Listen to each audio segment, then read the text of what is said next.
Hello, hello, everybody. Good afternoon. Welcome, welcome, welcome as you're all coming into the session now. Thank you for dialing in on this lovely sunny afternoon. Today, our session is focused completely around happiness, and I'll introduce it in just a sec. Welcome, welcome, welcome as you all come into the waiting room. For those of you that haven't met me before, my name's Amanda Rosehorn. I'm Chief Executive and co-founder of the CPD Standards Office. Our session today is going to be uploaded onto YouTube.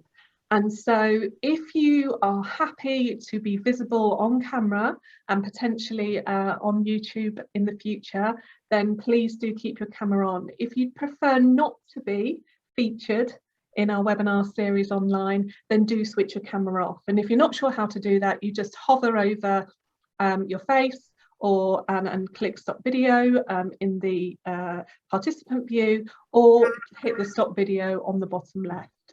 So just welcoming in a few extra members. Hi Simon, hi Andy, Katrina, Jeremy, nice to see you all. Okay, so today we're going to have a session with Jo Howarth, who is founder of the Happiness Club.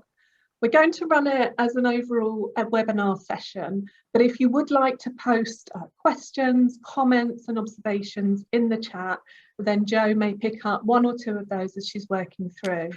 After then, about 40 minutes, we'll open the floor up for some live questions and anything else that we haven't covered. So if I could just ask everybody to make sure that they're on mute. And as I said, if you would like to keep your camera on but don't mind being uploaded to YouTube, then that's fabulous. We love to see you.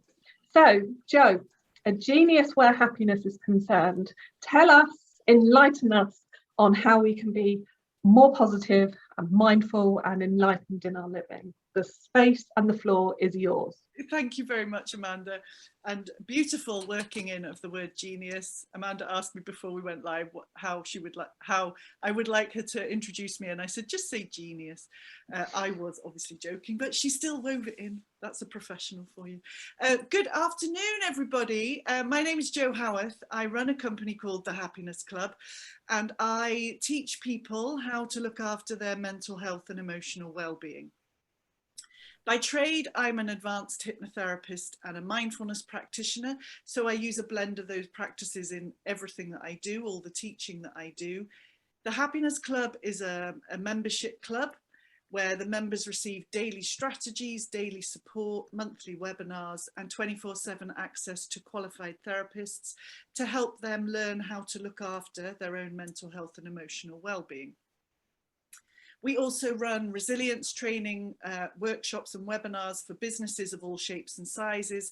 We run a schools program in primary schools and in secondary schools, and we work with teachers. We run inset sessions and all that kind of jazz, really just designed to help people from 4 to 94 learn how to look after their emotional resilience, emotional well-being. I also run a small group program for women. It's the only thing I do that's gender specific. It's called the Love Yourself First Experience or Life, because I believe that women in particular, no offense gents, but women in particular tend to put ourselves second, third, fourth, fifth, last in the pecking order in our own lives. And I would like to change that. So that's my group program. So that's who I am and what I do. Obviously, I talk about happiness a lot. So what I want to talk to you about first is what happiness actually is. I get a lot of people that say things to me like, oh, so you must be happy all the time then, if you run the Happiness Club. And I say to them, no, because happiness for me isn't about walking around with a big fake smile on your face all the time, pretending that everything's okay when it actually isn't. That's not what happiness is. Happiness for me isn't about making yourself think positively in the face of utter disaster. That's not what happiness is. Happiness for me is about knowing that everything is fundamentally okay, that you are fundamentally safe and fundamentally loved. And those are, in my experience with a lot of my clients, those are not things that a lot of human beings feel. And it's about acknowledging and accepting the negative stuff, working your way through that so that you can move into the positive focus. So for me, happiness is a process. And I'm going to share with you this afternoon some of the key techniques that I teach my clients in the workshops and in one-to-ones and in my group programs and in the club itself. Some of the key techniques that I teach my clients to help them move through that process. But first off, why is it important? Why is happiness important? Especially in terms of the workplace, in terms of business, which is what we're all here about.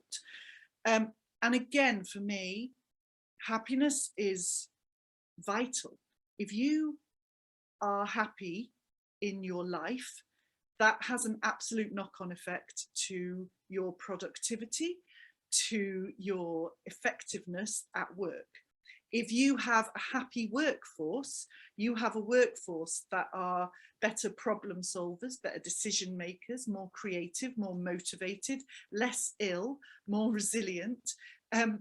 You have a more productive and able workforce. There is research left, right and centre these days that is showing that without a shadow of a doubt, that a happy workforce is a productive one. And there's a very famous quote by Richard Branson, of all people, about the best way to look after your customers, your end users, is to look after your people. And that's because he understands completely that happiness, that feeling of well-being, is vital to a successful business. So that's what happiness is to me, and that's why I believe that it's important, not just in life, but in business, in our workplaces. So how do we do this? The absolute first step for me involves me asking you some questions. Now, if you want to be interactive, if you want to join in and put some answers in the chat function, please feel free to. That's absolutely awesome. Equally, please don't feel like you have to at all. If you want to keep your answers to yourself, keep your answers to yourself. It's perfectly fine, whichever version you prefer.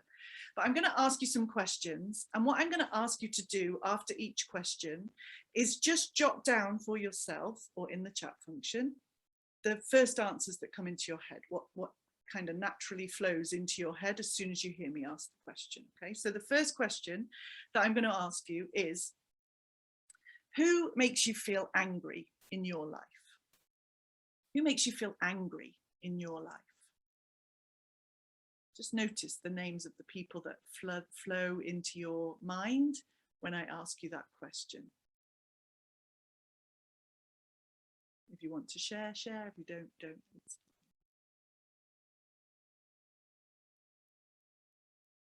Okay, so the next question, who makes you feel frustrated in your life? Slightly different emotion. Who makes you feel frustrated in your life? And again, just notice the names of the people that flow into your head. And I'm going to hazard a guess here that the kind of answers that we're getting are, yes, absolutely, Donna, thank you for joining in. Yeah, children, spouses, partners, work colleagues, managers, sometimes members of your family, friends, those kind of answers. The best answer I've ever had, politicians, yes, Simon, yes. The best answer I've ever had to the angry question is British Gas in a workshop I ran once. Okay, so next question. Who makes you feel happy in your life? And oh my word, it might be some of the same people. Next question. Who is responsible for your thoughts? Yes, awesome. Next question. Who is responsible for your feelings? Awesome, yes, we're getting knees in here, yep. Who is responsible for your behaviour?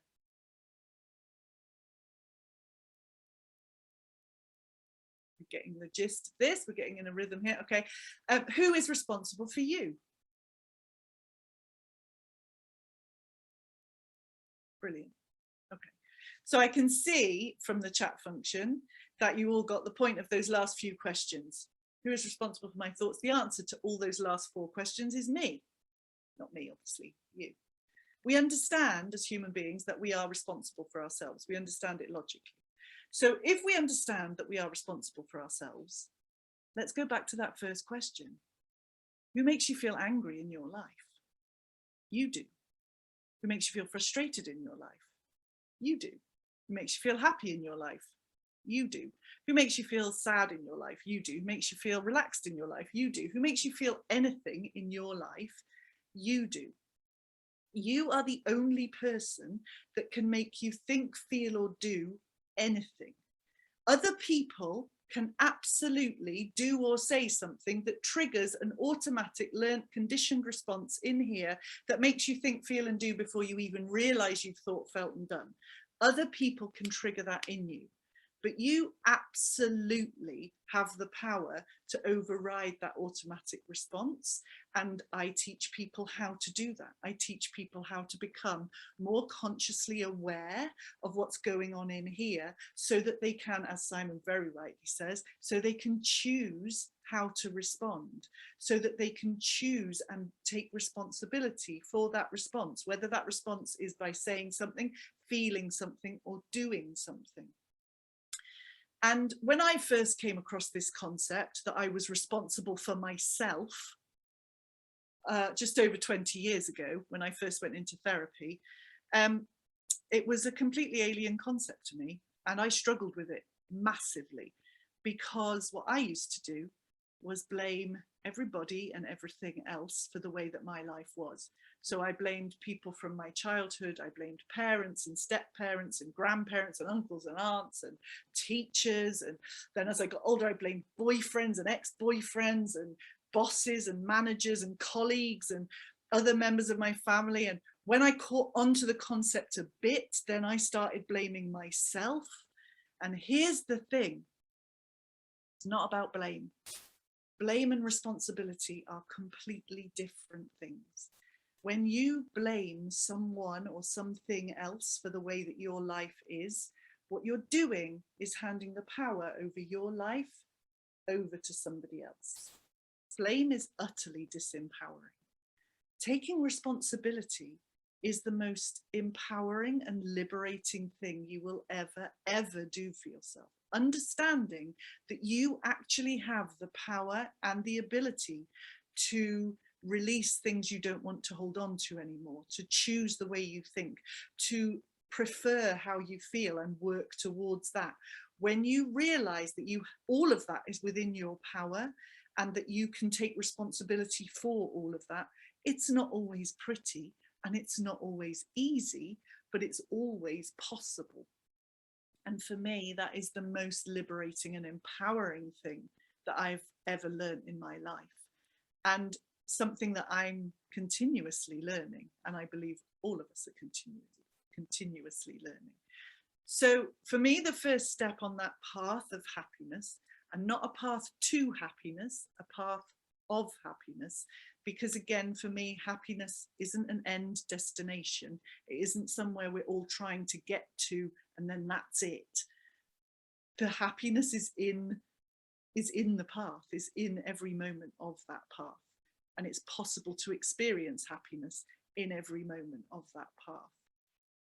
So that's the first step of that path, is to start taking responsibility for every thought, feeling, behavior, emotion that you experience, because you have that power and ability. One of the key practices that I use in the work that I do, as I mentioned before, is mindfulness. So you may already have come across mindfulness. Some of you may already practice mindfulness. Mindfulness helped me transform my life about 9 or 10 years ago. I was already training to become a hypnotherapist and I came across mindfulness. And I studied mindfulness out of pure curiosity, because I kept hearing stories about what an impact it was making on people's lives. But when I heard the description and the definition of mindfulness, actually, I couldn't work out how something so simple was having such an impact. So I decided to study it, pure curiosity, and it blew my mind. And I genuinely felt like someone had found a second pair of eyelids and pulled them open. And I could see all of a sudden what life was actually all about. And one of the things that mindfulness teaches us to do is to live here, now, is to be in this moment, this one, this moment right now. Part of the key teaching of mindfulness is to be present, to be here now, because that moment has already gone, and so's that one, and so's that one, and so's that one. And I'll tell you a secret, right now is all any of us have actually ever got. It's all we've got. But as human beings, instead of rooting ourselves in the present moment, what we tend to do is spend our time living in the past, where whatever rubbish might have happened, and we keep that past alive, we pick it up and we bring it into the present moment, and we keep it alive by telling those same old stories and reliving the emotions of those same old stories and living in the past, but we bring it into our present and we allow it to inform our thoughts, our feelings and our behaviors here. But it doesn't belong here. It belongs over there because it's done, it's gone, it's happened, it's past, but we keep it alive. And if we're not living in the past, we're spending the rest of our time fretting about the future. What might be, what could be, what might happen, what might not happen. Something happens and within 5 minutes you've catastrophized it to the nth degree and the whole world's ended. But actually the only place that anything's happened is in here. So what I ask my clients to do is to practice living here, right here. My beautiful, I have 2 daughters, my beautiful youngest daughter, when she was about 1 year old, we found out that she was allergic to everything in the entire world. I'm not exaggerating at all. She was allergic to dairy, to eggs, to strawberries, to peanuts, to chickpeas, you name it, she was allergic to it. And we spent a lot of time between the ages of 1 and 5 at our local hospital being poked and prodded and having blood tests done to find out if she'd grown out of any of these allergies, because most kids grow out of them by the time they're 5. And indeed, by the time she was 5, she'd grown out of every single one apart from peanuts. And the nurse at our local hospital said to us, we don't really deal with peanut allergies here. If you want to pursue this one, you're going to have to go back to your GP and get a referral to Alder Hey, which is our largest big hospital near us. And I said to my husband, do you know what, should we just be allergic to peanuts? Because bless her cottons, she's been poked and prodded. She's had more blood tests in 4 years than I've had in my entire life. Let's just leave it. And if she ever wants to find out, we can go find out. And just before she was 7, she said to me, Mummy, I'd like to find out if I'm still allergic to peanuts, please. So we went to the GP and we got our referral to Alder Hey. We waited about 6 months. And just after she was 7, we went along for the appointment. And the consultant checked her notes. So, right, okay, peanuts, lovely. Right, okay, well, the only way to find out is to do some tests. And the first test they did was to put lots of drops of different nut and seed oils down her arm and leave her for 15 minutes to see if she had any reaction. And after about 15 minutes, we discovered she was also allergic to sesame seeds. But the results for peanuts was inconclusive. It wasn't a clear yes or a no. And so the consultant said, right, okay, well, we're going to have to do some blood tests. And at the word blood test, my girl went into the screaming habdabs. I don't want a blood test. I don't want a blood test. Let's just go home, Mummy. It's fine. I won't eat peanuts. I promise never to touch peanuts. Let's just go home. And the consultant and I calmed her down and reminded her that this was her idea. And she very bravely agreed to go through with the blood test. So we went downstairs and we waited about half an hour, during which time she alternated between utter hysteria and complete calm. And then the nurse came out to get us and she was lovely and she put my girl completely at her ease. And she took us through to her room. She had this enormous chair in the corner that she called a throne. My girl's a princess. She sat in the throne. She looked at me, Mummy, I'm a princess, and rolled her sleeves up. And the nurse said to her, now, sweetheart, for this next bit, you might want to look away or bury your head in Mummy's shoulder, as she turned round to get the needle. But she didn't give Gracie time to do either of those two things before she turned back round with the needle in her hand. Now the needle only about this big, but it had the world's longest tube attached to it to catch the blood. So what my girl saw coming towards her was a needle the size of England. And she went into the screaming habdabs. Oh, no, mummy, let's just go home. Let's just go home. It's fine, it's fine, it's fine. I'll never touch peanuts. I promise never to buy them. Let's just go home. Bless her. And the nurse and I calmed her down again and reminded her again that she had initiated this entire thing. And she once again very bravely agreed to have the blood test. And the needle went in and the blood was taken. And 2 minutes later, we were on our way. And on the way back to the car, she said to me, "Do you know what, mummy?" I said, "What, baby?" She said, "It didn't really hurt very much at all." We had been in the hospital for about an hour and a half. For at least an hour of that, my girl was in absolute hysterics, crying her eyes out and screaming. Because what she was doing was bringing her experiences from the past into that moment and allowing them to inform her thoughts, her feelings, and her behaviors. She was bringing her fear of what was about to happen into that moment and allowing it to inform her thoughts, her feelings, and her behaviors. I let her off because she was 7. But it's what we do. It's what we all do. We bring our past and our future into the now, where neither of them belong, and we allow them to inform how we feel and how we act and how we behave here. But they don't belong here. So how do we do that? How do we root ourselves? How do we practice rooting ourselves in this moment, in whatever is happening right now, in whatever we're experiencing right now? How do we spend time with ourselves just here?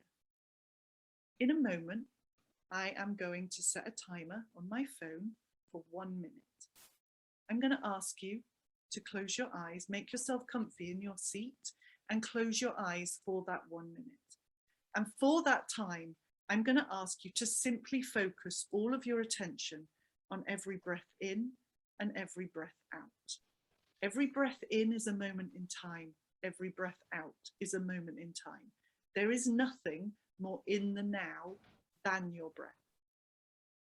You might manage 3 or 4 breaths before this kicks in and wanders off, and it will, and that's fine. Your mind is made to think. It's okay.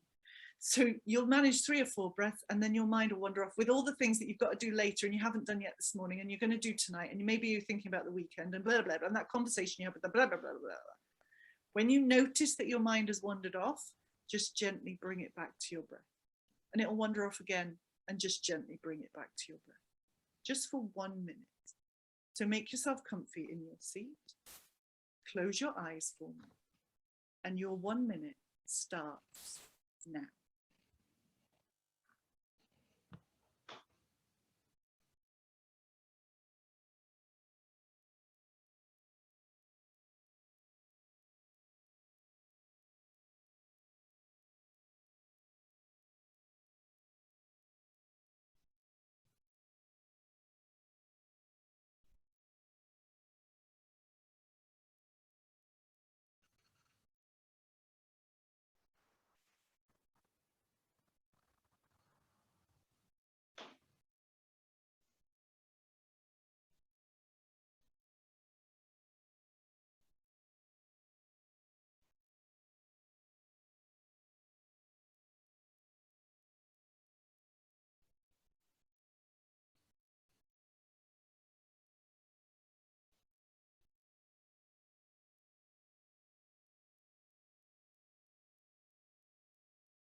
And that's your 1 minute. So gently just allow your eyes to open and bring yourself back to full awareness. So my challenge for you from this day forth is to do exactly what we've just done every day, at least once a day. I have clients that set an alarm on the hour every hour, and they stop and they do their 1 minute and then go back to what they were doing. I have clients that just use it once a day. I have clients that just randomly stop through their day and do it whenever they feel the urge. However you want to use it is entirely up to you. But 1 minute every day, focusing on every breath in and every breath out. Just even if you just do that 1 minute, you will find that you find it easier to start being more present. You will find you are calmer, you're more relaxed, just from 1 minute a day. When you get used to doing it for 1 minute, do it for 2, and then for 3, and then for 4. When you get to 5 minutes, it is officially called meditation. And it is the most gorgeous way that I have ever found of rooting myself in the present moment. When I was studying mindfulness, within 2 weeks of starting, I was having to do 45 minutes of this meditation and 20 minutes of that meditation and 10 minutes of these techniques. Within a couple of weeks, I was having to do 2 hours of practice every day. No worries, Andy. I was having to do 2 hours of practice every day, which at the time was a massive thing for me, because I just started my business. I had 2 small children. My kids were about 4 and 2 at the time. I had a house to run. I had a husband I quite like seeing. So finding 2 hours every day was a huge ask.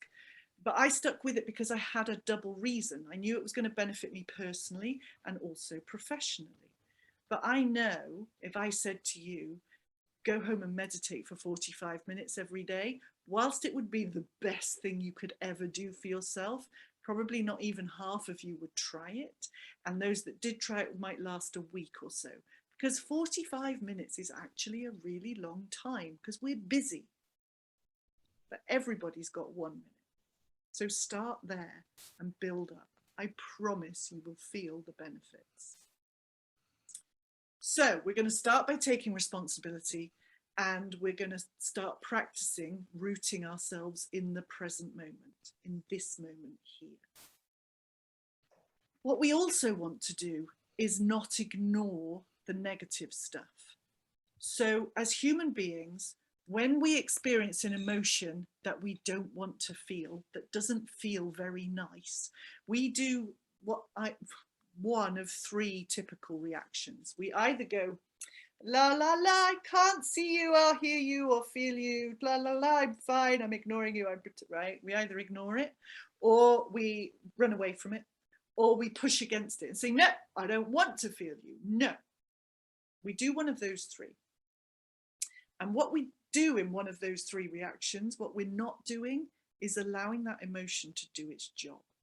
So the way that I describe this to people is, I want you to imagine that you have decided that you're going to spend tomorrow, you're just going to chill out all day. You're just going to relax on the sofa all day. And so you get your blankets and your snacks and your remote control, you're ready for Netflix, you're just going to lie on the sofa all day.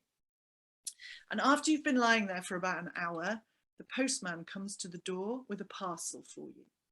And so he knocks on the door. But you know what? You're feeling lovely and relaxed and chilled out, and you can't be bothered getting up. So you just pretend you can't hear him, you stay where you are. So he knocks a bit louder and a bit more forcefully. But you just really don't want to get up. I'm just going to pretend I can't hear it. I just can't be bothered, don't want to. So now he tries the doorbell. Well, now actually that's a bit irritating, because now he's disturbing your peace. So actually, do you know, I'm just going to go into the back of the house because I really don't want to answer the door to you. So I'm going to go to the back of the house where I can't hear the doorbell as much. So now he takes his finger and he puts it on the doorbell and he leaves it there for 5 minutes. Well, now actually, do you know, that's really irritating and annoying, and that's out of it. No, I'm not going to answer the door to you now because you're annoying me and I don't want you to be there. And eventually the postman gives up and goes away. Hooray, you won against the postman. But guess what? He comes back the next day because he has a parcel to deliver. He is just trying to do his job. He is not trying to annoy you or stress you out or upset you. He's just trying to do his job. And all you have to do to allow him to do that job is open the door. Your emotions are exactly the same. Every single one of your emotions has a job to do. It has a message to deliver to you. And when we do one of those 3 reactions, it's like a little dance. When we do one of those 3 reactions, what we're not doing is allowing that emotion to deliver its message. We're not allowing it to do its job. So we take responsibility and we start. What mindfulness teaches us to do is to turn towards those emotions, to turn towards them and walk through them, because the only way through something is through it. The only way you get to the other side of something is to go through it. And that's what mindfulness asks us to do. So when we're rooting ourselves in the present moment, it doesn't always mean that the present moment's hunky-dory. It doesn't always mean that there's something amazing happening in every present moment, because rubbish happens. Of course it does. But if you're in that moment and you're allowing that emotion to be there, and you're allowing yourself to experience it, then you can walk through it. Then you can listen to the message that it's got for you and come out the other side of it. And I promise you will never experience that emotion in the same way again. It's part of the reason why I do the work I do, because what I see my work as is holding people's hands while they walk through that emotion. Once you've allowed the emotion in and you've listened to the message that it has for you, what it's telling you, then you can release it healthily. And I have an audio, which is a hypnosis audio, meditation audio, which is called the negative energy release, which does exactly what it says on the tin. It helps you to release the negative energy that is that emotion. If you would like a copy of that, please, please, please just drop me an email or get in touch with Kirsty, and I'll send it to Kirsty at CPD so that she has it on file. It's a 7 or 8 minute audio, and it will talk you through how to move that emotion on so that you don't have to experience it again. If you'd like a copy, either get in touch with Kirsty or email me, jo@thehappinessclub.co.uk. So we take responsibility. We root ourselves in the present moment. We allow those emotions to happen, and we allow ourselves to walk through them and release them. Now, perfect, thank you, Kirsty. Now is the time when we come to the positive focus, which is the bit where most people think happiness starts. And for me, that's kind of the end game, right? Now we can look positively. There is limited impact in making ourselves think positive stuff if all the negative stuff is still whirling around inside us. We need to start there and clear that out so that then we can focus positively. And so I'm going to teach you now my absolute favorite technique of all time. This is my default setting go-to technique. I teach this to anybody that will listen to me talk for more than 5 minutes. And today that's you. This technique by itself changed my life about 9 years ago. It's called the GLAD exercise. And what you do is you sit down at the end of your day and you reflect back over that particular day. And the rules are, because there are always rules, that you have to find at least 5 things from that day to be glad about. And you'll have days where they trip off your tongue, so keep going. If you've got 10 or 20 or a million, say 10 or 20 or a million. The preference is to verbalize them, say them out loud, because they have a deeper impact in here. You are thinking them, you are saying them, you're hearing them, you're using more of your faculties, they go in here deeper. If you feel a bit of a nana saying them out loud by yourself, then get other people involved. Do it with the people you live with. Do it with the people you work with. If you have children, please, please, please do this with your children. They absolutely love it. If they are shorter than this, the things they say will melt your heart. If they're taller than this, not so much, but it's worth a try. I've got 2 that are about this size now. So it's more of a struggle, but it's possible. So get other people involved. It removes the nana factor beautifully. If that doesn't work for you, the next best thing you can do is write them down, because again, you are thinking them, you're writing them, you're reading them as you're writing them, has more impact, goes in here deeper. Okay. And as I say, you'll have days where they trip off your tongue, so keep going. And then you're going to have days where you struggle to get to 3, but you've got to get to 5. And the reason you've got to get to 5 is because what we're doing is training this. We're training this to start looking that way. As human beings, we are absolutely wired to see and hold on to the negative that we've started releasing, but we're wired to see the negative. What this gorgeous, simple exercise does is start training your brain to look that way, towards the positive. The other reason, on those days where it's hard to get to 3, that I'm going to ask you to get to 5, is because what getting to 5 does is it makes you look at all the boring, mundane, ordinary, everyday, yawnable stuff that's in your life, that's been in your life for so long you walk past it with blinkers on and pay no attention to it whatsoever. Getting to 5 on those difficult days makes you look at that stuff and appreciate the hell out of it. I had a client a few years ago, and I taught him this because I teach it to everyone, and he came back for his next session, and I asked him how he was getting on, and he said, "Oh, I'm struggling." I said, "Oh no, are you?" He said, "I found it really hard to get to 5 every day." Bless him. He said, "I got to 3 last night, and I thought I've got to get 5 because I'm seeing Jo tomorrow." He said, "So I just said, I'm glad I had porridge for my breakfast, and I'm glad I've just had a cup of tea. They're rubbish ones, aren't they?" And I said to him, "No, they're brilliant. They're 2 of the best I've ever heard. Because where would you be without food? And where would you be without drink? Fundamentals that our body needs in order to survive, which is what we're after." And after he'd gone, I pondered the conversation a bit further for myself. And I thought about the process of making a cup of tea. So come with me on a journey to make a cup of tea. So you decide you want a cup of tea. You go into your kitchen and you open a cupboard, because you've got cupboards on the walls in your kitchen with doors that open and close that keep the things inside that cupboard safe.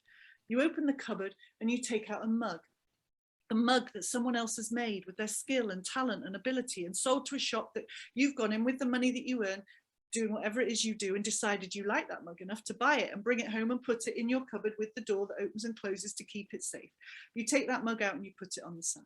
And then you open another cupboard and you take out a box of tea bags, little squares or circles full of tea that someone else has grown and picked and harvested and packaged up into that square or circle, so that all you have to do is take it out of the box and put it in the mug. And when you've done that, you pick your kettle up and you go over to the sink and you do that to the tap, and water comes out. Someone has arranged it so all these pipes and things come into your house at this exact point, so that all you have to do is that to the tap, and fresh, clean, amazing, life-giving water comes out of that tap so that you can fill your kettle. And when your kettle's full, you do that to the tap again, and the water stops, so your house doesn't flood. Brilliant. You take the kettle over and you plug it in and you press the button and it makes the water hot. Someone else has arranged it so that all these wires and things come into your house, so that all you have to do is press that button and it makes the water hot. And not only does it make the water hot, it stops itself when it gets there, and it tells you that it's done it, and it makes itself the perfect temperature for your cup of tea. So all you have to do is pick that kettle up and pour that boiling hot water onto that tea bag in that mug to make yourself a drink that sustains your body and keeps you alive. I find that entire process astounding, amazing, that we as human beings have the creativity, the intelligence, the innovation, the ability to make something so complicated, so simple. And we pay it no attention whatsoever. We just have a cup of tea. Should we have a cup of tea? Let's have a cup of tea. When you play the GLAD exercise consistently and constantly, and that is the key, consistently and constantly, you start to see the entire world in that way. This world blows my mind on a daily basis, on an hourly basis, because I play the GLAD exercise every day, and I have done for the last 9 years. So my second challenge for you is to start playing the GLAD exercise tonight. Play it with yourself, play it with your family, play it with the people you work with, the people you live with your children if you have them. They love it. So before I finish, we're going to start taking responsibility. We're going to root ourselves in this present moment. We're going to start allowing and accepting those emotions to deliver their message. We're going to start releasing them healthily. And then we can turn ourselves to appreciation and a positive focus. I'm going to leave you with my favorite quote of all time, which is, life is not the way it's supposed to be. It is the way it is. The way you cope with it is what makes the difference. And I hope I've taught you some ways to cope with it better today. Thank you so very much for your attention. Thank you for listening. And I'm very happy to answer any questions at all. Thank you so much, Jo. That was a really interesting, insightful session, and I love some of those tools that you've given us. Simon's just made the comment, we take things for granted, like getting petrol to fill our car up. Very topical, Simon. Yes. And that's a really lovely point to make, because we take things for granted and we don't realize we're doing it until we don't have them, until they're not there anymore. And then we realize. So part of what I teach people to do is to not get to the taking it for granted stage first. Like, see the wonder in everything all the time. Do you have any advice, Jo, for our community who are trainers, coaches, mentors, who often, now we're getting back to things in a face-to-face way, can be often at the forefront of humanity's emotions, as it were, and whilst you might be feeling quite buoyant within yourself, you're actually having to manage quite a range of different people, and obviously not everybody is in the space that you want to be. Do you have any kind of hints or tips for people that are working, with others, and they need them to be in a good place in order to learn or absorb or advance forward in some way? Yeah. So my absolute, and I'm sure a lot of them already do this, as you say, they're already in a good space themselves. But for me, the absolute key is self-care. As I said before about my group program, Love Yourself First experience, that is because women tend to put ourselves last, and we pour from that empty cup, that put our oxygen masks on last, and all of that. We do it backwards. And actually, when you can't pour from an empty cup, and you have to start looking after yourself. So for me, for instance, as the membership of the Happiness Club grows, I do more self-care. I look after myself more the more people I work with. I take more time out for me and do things that fill me up more the more work I do, if that makes sense. And how do you manage to fit that in, Jo, with a busy business and children? How do you kind of mentally and proactively schedule all of that? Well, it's part of the taking responsibility piece for me.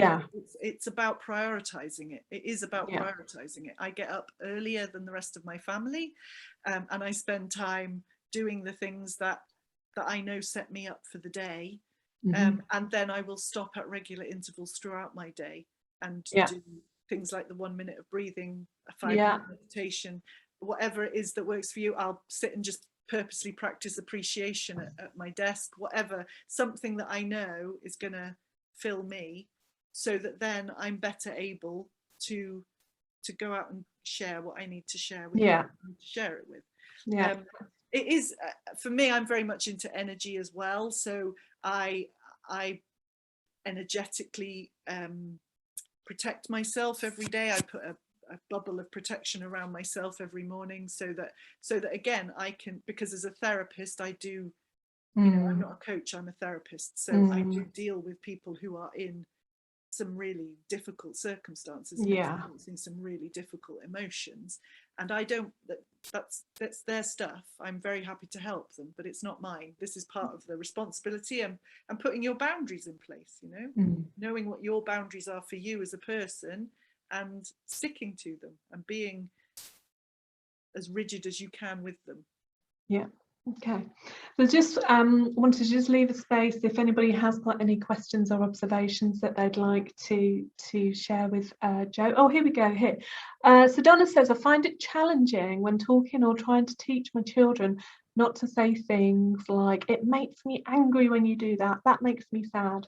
I want my children to be aware of other people's feelings and emotions, but also understand that everyone has responsibility for their own reactions to things. That's really interesting. I mean, I've got 4-year-olds, and it is about looking at that and thinking, okay, how can we unpick this? So, and I interested in your comments on this. You teach them by example. So I tell a story of my eldest daughter when she was about 5, and she had just started primary school, so she was just getting into that friends outside of family friends and having them over for play dates and things. And she had this one friend over, and she was very, very full of herself. She was very excited, and she was showing off outside. She was being very naughty, and I asked her a few times not to, and in the end I lost my temper with her and I got angry, and I said to her, look, if you can't behave yourself, and I did it in front of a friend, bless her, mortifying, but I said, if you can't behave yourself, then we'll have to send your friend home.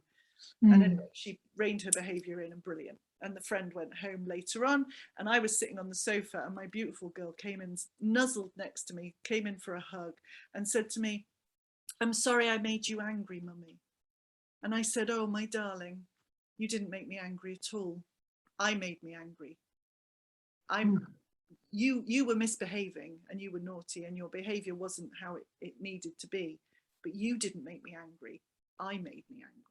And I think really just having conversations like that, I mean, my children parrot that back to me now. You know, they say that back to me, that I can't make them feel any way. They make themselves feel how they feel. They understand that now, because I was very open with them, because at that time I was on the start of my therapy journey to becoming a therapist. So I was doing a lot of work on myself at the same time. And one of the most gorgeous things, my eldest daughter said to me, I was tucking her into bed one night when she was about 6, and she said to me, do you know what, Mummy? Ava, her best friend, Ava said to me today, her mummy knows everything and she's always right.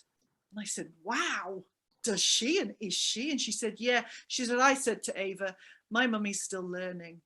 My mummy's still learning how to be a grown-up like I am. And I've never loved her more, because we're all still learning. And I think being that open with your children, where they understand that you don't know everything. Yeah, that's true. That you're still learning how to control your emotions and manage your emotions as well, and that's okay. It's okay to feel like that, and it's okay to not know everything. So I think Simon's picked up on this to a certain extent, and he's asking, is there a difference between being happy and optimistic? Is happiness more idealistic and optimism more realistic? What would you say to that? Well, I would put those in terms of time, if you like. I would say optimistic is more future-based. I would say being optimistic, you know, we're thinking that things are going to turn out well, and that's an awesome thing to do, by the way. Don't not be optimistic, yes please. Happy, for me, like I say, there isn't a destination, it's not an end place.